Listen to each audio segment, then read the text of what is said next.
दोस्तों स्वागत है आपका एक बार फिर से हमारे चैनल चेक लाइफ ब्लॉग्स में। दोस्तों अगर आप हमारे ब्लॉग्स कंटिन्यूसली फॉलो कर रहे हैं तो आपको पता है अभी हम गोवर्धन जी की यात्रा कर रहे हैं और गोवर्धन जी की परिक्रमा कर रहे हैं। तो दोस्तों ये है गोवर्धन जी की परिक्रमा का पार्ट 2। दोस्तों कलयुग में गोवर्धन पर्वत जी को, जिन्हें गिरिराज भी कहा जाता है, उनकी परिक्रमा को बहुत ही महत्वपूर्ण माना गया है और गिरिराज गोवर्धन जी जो है उनकी परिक्रमा श्रद्धालुओं के मनोरथों को पूर्ण करती है। यानी कि श्रद्धालुओं ने, भक्तजनों ने जो भी अपनी मन्नतें मांगती होती हैं वो गिरिराज गोवर्धन जी की परिक्रमा करने पे ज़रूर ही पूरी होती हैं। और गोवर्धन पर्वत जी जो है उनको भगवान श्री कृष्ण जी का साक्षात रूप भी माना जाता है। दोस्तों आपको तो ज़रूर पता होगा, इन्हीं गोवर्धन पर्वत को द्वापर युग में भगवान श्री कृष्ण जी ने इंद्र का मद चूर करने के लिए और ब्रजवासियों को इंद्र के कोप से बचाने के लिए, जब बहुत ही मूसलाधार बारिश हो रही थी, उससे बचाने के लिए 7 दिनों तक अपने वाम हाथ की कनिष्ठ उंगली के नख पे धारण किया था। गिरिराज गोवर्धन जी की ये परिक्रमा बहुत ही फलदायी मानी जाती है और कहा जाता है कि इस गोवर्धन पर्वत की अगर आपने परिक्रमा कर ली, जो 21 किलोमीटर की परिक्रमा होती है, 7 कोस की परिक्रमा होती है, आपने पूरी कर ली तो आपके सारे पाप कट जाते हैं। अगर आपने 7 मन से परिक्रमा पूरी करी है तो भगवान श्री कृष्ण जी आपको फल जरूर देते हैं।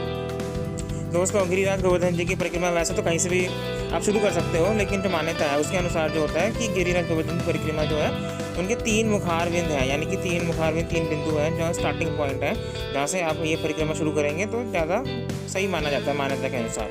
उनमें से पहला है गोवर्धन दान घाटी। ये वही दान घाटी है जहाँ से हमने परिक्रमा शुरू करी थी। दूसरा आता है जतिपुरा और तीसरा होता है मानसी गंगा। दोस्तों आज के ब्लॉग में आपको बहुत ही मज़ा आने वाला है, तो आप बने रहिए हमारे साथ ब्लॉग के अंत तक। जैसा कि आपने पिछले ब्लॉग में देखा था, हमने जब गिरिराज गोवर्धन जी की परिक्रमा स्टार्ट करी थी तो हमारा जो पहला पड़ाव पड़ा था वो मुचरी का लोटा मंदिर था।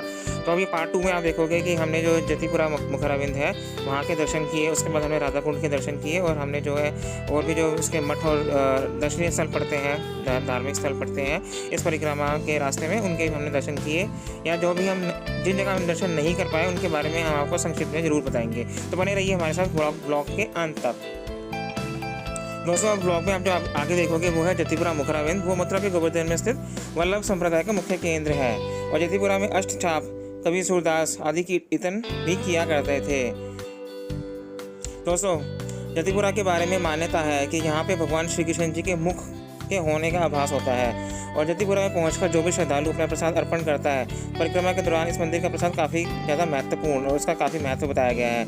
इस जगह के बारे में कहा जाता है कि भगवान श्री गिरिराज जी के मुखबिंदु में ही श्री कृष्ण जी और उनके बड़े भाई बलराम के मुख के दर्शन होते हैं, इसलिए यहाँ पे 56 भोग भी लगाया जाता है। अब हम गोवर्धन पर्वत की परिक्रमा करते हुए जतिपुरा पे आ गए हैं और ऐसा बताया जा रहा है कि जतिपुरा पे ही भगवान श्री कृष्ण जी ने गोवर्धन पर्वत को अपनी एक उंगली पर उठाया था और सभी ब्रजवासियों की प्राणों की रक्षा करी थी। जैसा कि आप जानते होंगे, ये पुराने समय से हम ये सुन रहे हैं कि भगवान श्री कृष्ण जी ने जब यहाँ पे ब्रिज में बहुत तेज की मूसलाधार बारिश हुई थी तो अपनी एक उंगली पे गोवर्धन पर्वत को उठाकर सभी ब्रजवासियों को उस पर्वत के नीचे शरण लेने को कहा था और सभी ब्रजवासियों को प्राणों की रक्षा हुई थी। तो जैसा कि हम ई रिक्शे से परिक्रमा कर रहे थे तो जतिपुरा आते ही ई रिक्शा से हमें उतरना पड़ता है और 1.5 किलोमीटर के आसपास चलने के बाद जतिपुरा स्थान आएगा। ऐसी सुंदर सुंदर दुकानें मिलेगी आपको यहाँ पे। ले लो दूध चढ़ाने के लिए भैया जी, ले जाओ। और जतिपुरा मंदिर में दूध चढ़ाने के लिए आपको यहाँ दूध मिलेंगे। 10 रुपये में आप लेके जा सकते हैं। ये देखिए हम जतिपुरा के मंदिर में आ चुके हैं। जय हो, जय भगवान जी। जतिपुरा के मंदिर में इस तरीके से गोवर्धन पर्वत का प्रतिबिंब बनाया हुआ है और यहाँ पे मुंह पर चढ़ाते हैं। जय कन्हैया लाल जी की, जय श्री गोवर्धन पर्वत जी की। इस तरीके से यहाँ पे आके दूध चढ़ाया जाता है और यहाँ पे सभी भक्तजन श्रद्धालु यहाँ पे पहुँचे हुए हैं भारी संख्या में। बहुत ही सुंदर लगता है श्री कृष्ण जी के चरणों में आकर। देखिए यहाँ पे श्री कृष्ण जी की गाय माता भी यहाँ पर है। और यहाँ पे जल्दीपुरा में आपको इस तरीके से एक शिला भी दिखाई देगी। तो वहाँ पे गोवर्धन पर्वत जी पे तो अपने उंगली पे उठाए हुए श्री कृष्ण जी हैं और सभी लोग वहाँ पे उनको दूध चढ़ा रहे हैं। तो वो दूध वहाँ से बह के गिरके जो है इस शिला पे भी आता है और इस शिला पे भी लोग दूध चढ़ा रहे हैं।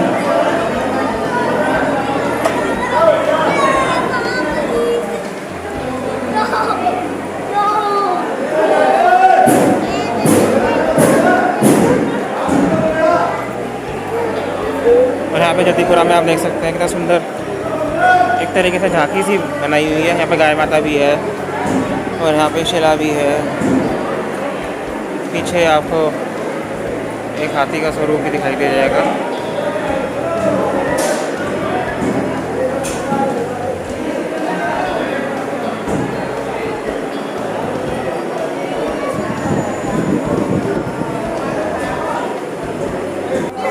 ये देखिए जल्दीपुरा मंदिर के बाहर ये आलू की जलेबी मिलती है। आलू की जलेबी आपने कभी शायद नहीं ट्राई करी होगी।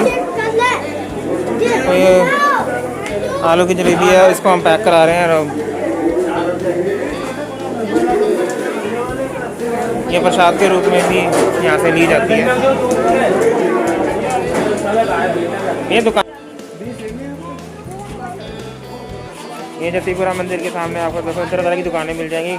कचौड़ी चावल पोहा लस्सी मिल जाएगी यहाँ पे। तो आपको जो है जलपान की कोई समस्या नहीं होगी। अगर आप थक गए हैं रास्ते में तो कुछ अपने स्नैक्स वगैरह लेके यहाँ बैठ सकते हैं, थोड़ा विश्राम कर सकते हैं। तो अभी हमने यहाँ पे लस्सी ली है। ये 40 रुपये का एक गिलास मिला है, देख सकते हैं। तो अभी हम इस लस्सी को एंजॉय करते हैं। पूरा के मंदिर में दर्शन करने के बाद हमारा जो परिक्रमा में अगला पड़ाव पड़ा था वो था राधा कुंड। तो उसमें भी रिक्शा वाले ने जो हमें थोड़ा राधा कुंड से थोड़ा बाहर छोड़ दिया था, क्योंकि जो अंदर जो रास्ते हैं थोड़े से संकीर्ण हैं, थोड़े पतले पतले रास्ते हैं। तो आपको वहाँ पे जो है पैदल ही जाना होगा। तो आप वहाँ पे रिक्शा वगैरह जो है ज़्यादा चलता नहीं है। तो वो जो है आपको मेरे ख्याल से जो है 10-15 मिनट का एक रास्ता है वहाँ। फिर आप वो चलने के बाद राधा कुंड पर पहुँच जाते हो और वापसी में भी फिर 10-15 मिनट आपको लगा के वापसी आते हो। आपने मेन स्टैंड है, मेन है यहाँ पे रिक्शे वगैरह खड़े होते हैं, वहाँ वापस वहाँ पे आप ज्वाइन कर सकते हो। दोस्तों गोवर्धन पर्वत से 3 मील के दूरी पे है राधा कुंड। ऐसा माना जाता है कि उस कुंड को श्री राधा है जो है अपने कंगन से खोद के बनाया था। और राधा कुंड को जो है समस्त ब्रह्मांड और समस्त सृष्टि में जो है सर्वश्रेष्ठ माना जाता है, क्योंकि ये वही स्थान है जहाँ पे सदा श्री कृष्ण के अमृतमयी प्रेम को ललायित रहता है। यानी कि यहाँ पे श्री कृष्ण जी का प्रेम जो है बसता है। और ऐसा माना जाता है कि अहोअष्टमी के दिन जो भक्त इस कुंड में स्नान करता है उसे राधा रानी की भक्ति अवश्य ही प्राप्त होती है। दोस्तों राधा कुंड के समीप ही मतलब उसके पास में ही बिल्कुल जो है श्याम कुंड भी है, उसके दर्शन भी आप कर सकते हो। और एक बहुत ही इंटरेस्टिंग बात आपको बताते हैं कि राधा कुंड और श्याम कुंड की अपनी एक अलग विशेषता बताई जाती है। और ये विशेषता ये है कि श्याम कुंड को अगर आप दूर से देखोगे ना तो उसका पानी जो है सांवले रंग का दिखाई देता है, जबकि राधा कुंड का जो पानी है ना सफ़ेद और स्वच्छ जल दिखाई देता है।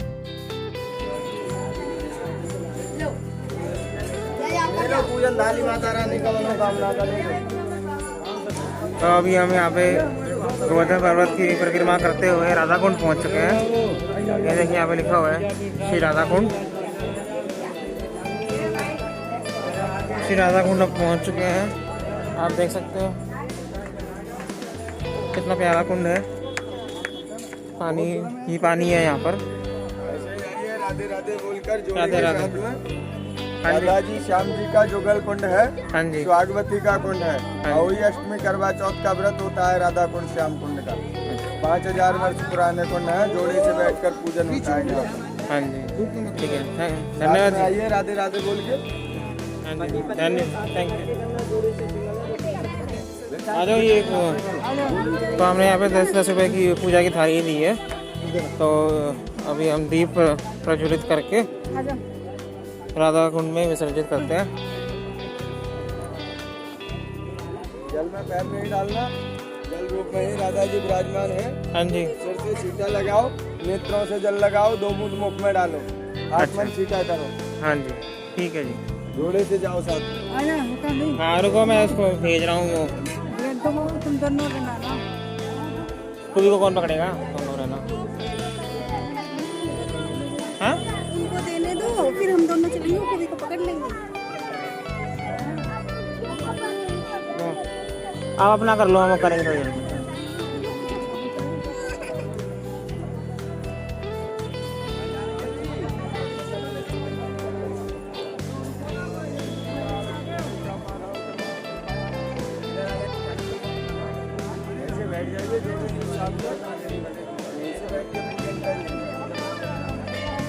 करते हैं भैया, अभी वो मम्मी कर रही है ना, उसके बाद कर लेते हैं।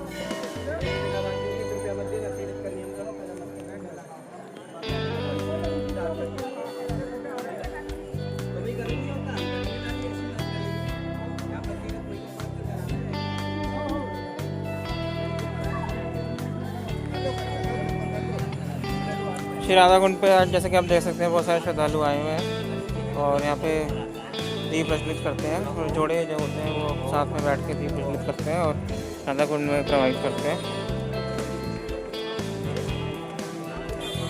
बहुत ही सुंदर नज़ारा, बहुत ही अद्भुत। गोवर्धन परिक्रमा करते हुए हम अब आ गए हैं मंदिर गोवर्धन में।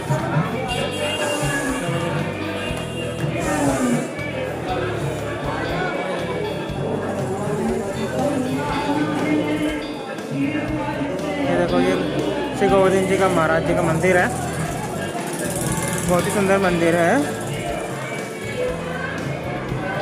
ये आपका जो गोवर्धन पर्वत की परिक्रमा होती है उसके अंतिम पड़ाव में पड़ता है। छोटी बड़ी परिक्रमा खत्म होने के बाद छोटी परिक्रमा आती है और फिर अंतिम पड़ाव में ये श्री गोवर्धन महाराज जी का बहुत ही सुंदर मंदिर पड़ता है।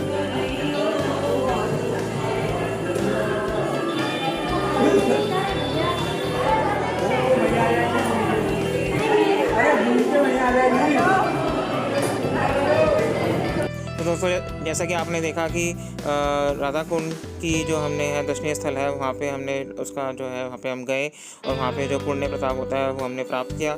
उसके बाद जो है हम जो यात्रा परिक्रमा जो होती है, बड़ी परिक्रमा पूरी करने के बाद छोटी परिक्रमा भी पूरी कर रहे थे हम। और उसके अंतिम पड़ाव में जो है हमें जो है श्री गोवर्धन महाराज जी मंदिर, जैसा कि आपने अभी वीडियो में देखा, वो हमारा अंतिम पड़ाव था। वहाँ पे जो है हमने जो है अपनी यात्रा को समाप्त किया। दोस्तों, समय के अभाव के कारण हम कुछ जो है दर्शनीय स्थल जो है इस परिक्रमा में नहीं देख पाए, जिसका हमें बड़ा ही खेद है। लेकिन आप वहाँ पे अगर गोवर्धन परिक्रमा करने ज़रूर जाते हैं तो ज़रूर ही जो अन्य दर्शनीय स्थल हैं उनको ज़रूर देखें। उनके बारे में संक्षिप्त से हम अभी बता देते हैं। तो जो एक दर्शनीय स्थल है जो हम नहीं देख पाए वो है कुसुम सरोवर। और यह सरोवर गोवर्धन और राधा कुंड के बीच पवित्र गोवर्धन हिल पे एक ऐतिहासिक जो है बलुआ पत्थर होता है ना, उसकी स्मारक है। और कुसुम सरोवर वही स्थान है दोस्तों जहाँ पे भगवान कृष्ण जी राधा जी से मिला करते थे। एक और दर्शनीय पड़ाव है दोस्तों मानसी गंगा। और मानसी गंगा जो है उनको जो है भगवान कृष्ण जी ने अपने मन से उत्पन्न किया था। और यहाँ पर लोग दंडोती परिक्रमा करते हैं। दंडोती परिक्रमा इस प्रकार से की जाती है कि हाथ आगे फैला के ज़मीन पे लेट जाते हैं और जहाँ तक हाथ फैलते हैं वहाँ तक लकीर खींच के फिर से आगे लेटते हैं, जैसा कि हमने आपको पिछले ब्लॉग में ही बताया था। और परिक्रमा पूरी करने के बाद जो अंतिम दर्शनीय स्थल पड़ता है, जो पड़ाव पड़ता है, वो है दान घाटी का मंदिर, जिसके बारे में हमने बताया था कि यहाँ से परिक्रमा शुरू भी करी जाती है और यहीं पे समाप्त भी की जाती है। यहाँ पे फिर जो है दूध का जो है लेके अभिषेक किया जाता है मंदिर में भगवान श्री कृष्ण के ऊपर। तो इसी दान घाटी में श्याम सुंदर जी जो अपने बाल सखाओं के साथ जो है गोपियों से दूध दही का दान लिया करते थे और उन्हें कृष्ण लीला भी दिखाया करते थे, जो बहुत ही अत्यंत सुंदर होती थी। तो दोस्तों, आज के ब्लॉग में इतना ही। आशा करते हैं आपको हमारा ये ब्लॉग ज़रूर पसंद आया होगा। इस ब्लॉग को लाइक, कमेंट और शेयर करें। इस चैनल पे आपको ऐसे ही मज़ेदार इन्फॉर्मेटिव वीडियोस देखने को मिलेंगे, तो चैनल को सब्सक्राइब ज़रूर करें और बेल आइकन दिख रहा है जो घंटा, उसको भी ज़रूर दबा दें। तो मिलते हैं अगली वीडियो में। Thanks for watching. वीडियो देखने के लिए आपका बहुत बहुत धन्यवाद। जय श्री कृष्णा, जय श्री राधे राधे।